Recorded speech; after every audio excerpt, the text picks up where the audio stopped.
कुशवाहा, हितेश कुशवाहा, हितेश कुशवाहा, हितेश कुशवाहा।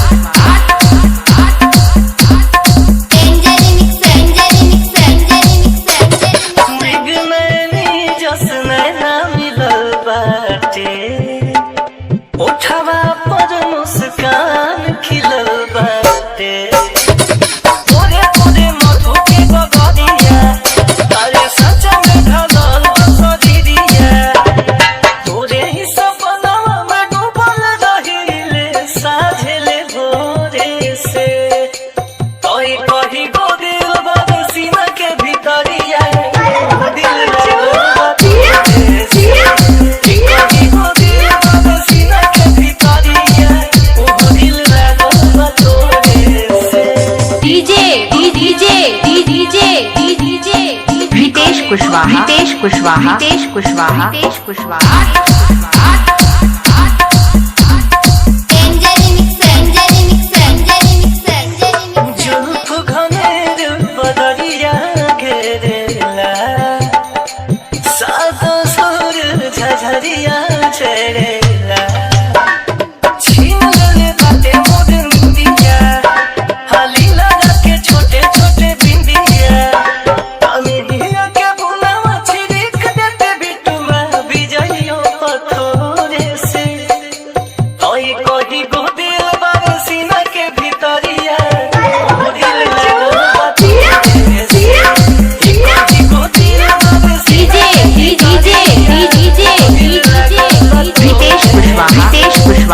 दोस्तों आप लोग देखे होंगे कि अभी जो आप लोग गाना देख रहे थे, इस गाने में जो है आप लोग देखें सत्यम थे, इसके बाद अरुण था।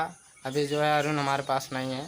और दोस्तों इस गाने में जो है अरुण और सत्यम जो है डांस किए हैं। और गाने का नाम आप लोग सुने ही होंगे कि दिल लागल तोहरे से। और इस गाने को जो है विजय चौहान जो है गाए हैं। तो दोस्तों आप लोग को इन लोग का डांस कैसा लगा आप लोग कमेंट में बताइएगा। तो दोस्तों जितना इन लोग को डांस आता है, जितना अच्छा कर पाते हैं उतना अच्छा करते हैं। डांस सीखे नहीं हैं। तो दोस्तों अगर डांस सीखे होते तो अच्छा करते। और दोस्तों अगर आप लोग को इन लोग का वीडियो अच्छा लगा हो तो आप लोग लाइक करिए और अपने दोस्तों को ज़रूर शेयर करिएगा। और हम आप लोग को फिर से जो है अगले वीडियो में मिलेंगे।